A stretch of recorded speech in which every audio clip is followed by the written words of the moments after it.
Sometimes those of us in agriculture assume that the public knows more about farming and where their food comes from than they actually do.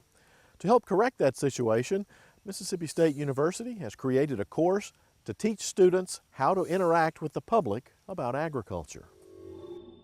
Mississippi State University is the state's largest land-grant college.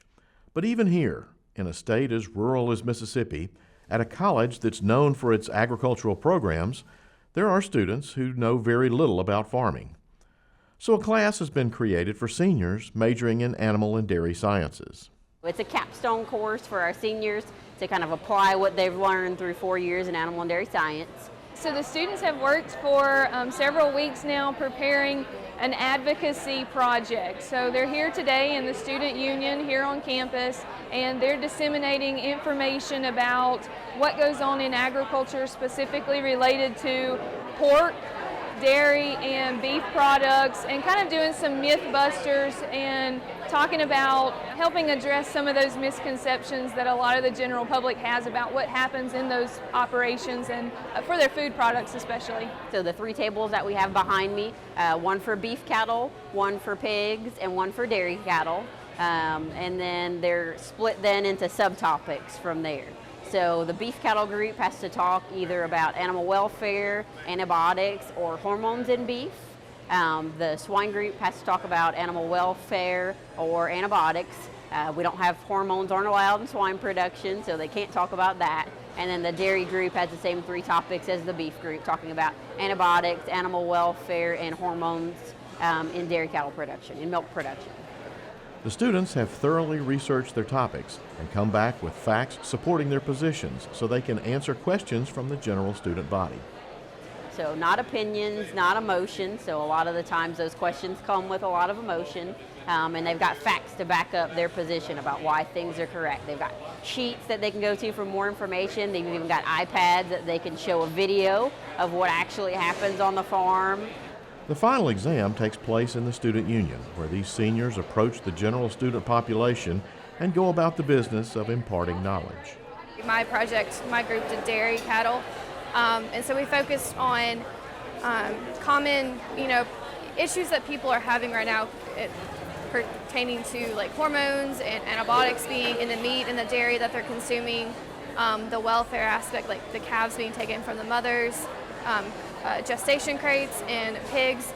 So our entire goal and purpose with this project is to kind of clear the air and educate the public of what is actually going on and why these things are being done and how the animals are being dealt with as humanely, and they have the best care that we could possibly give them. And the results were very positive. I don't know much about cows and the processes of how they live and the conditions of cows. And I know about where milk comes from, but the health care of them, the welfare of them, where they live, the conditions they live in. So I didn't know anything about the organization and that we even had it on campus. So it was just cool to just find out a little bit about it. So they taught me just a little bit about how they treat them, where they live, the process of their living conditions and how they make it better for them. Bobby said she was glad to get this information. Yeah, it's really important for humans because, we consume milk. I don't know how much, but we do consume milk. So it's important to know, that the cows are healthy and we're getting healthy milk from healthy cows. So it is cool that you have people that's interested in that and want to make sure that the animals are okay in the process. So that's cool. The majority of our questions have been directed to why the calves are taken off of the mothers so quickly after birth. And I feel like this is hard for people to kind of grasp as to why we do this, because when people think of, compare this to humans. When a baby is born, that baby's with its mother 24/7.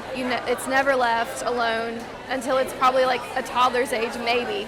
These dairy calves that are taken from their mothers within 24 hours or so of being birthed, people are like, well, isn't that, the calf must be wanting its mother. The calf, must be really upset and stressed, and the mother must be really stressed looking for the calves.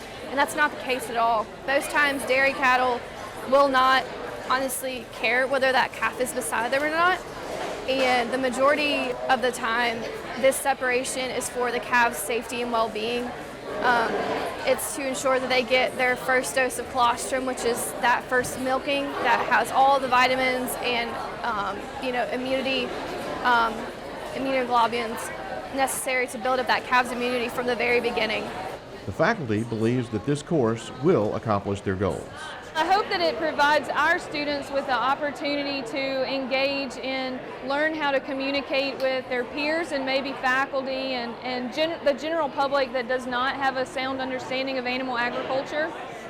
Additionally, I hope that we are able to shed some positive light on what happens in animal agriculture, specifically some of those common misconceptions about our food products that we consume.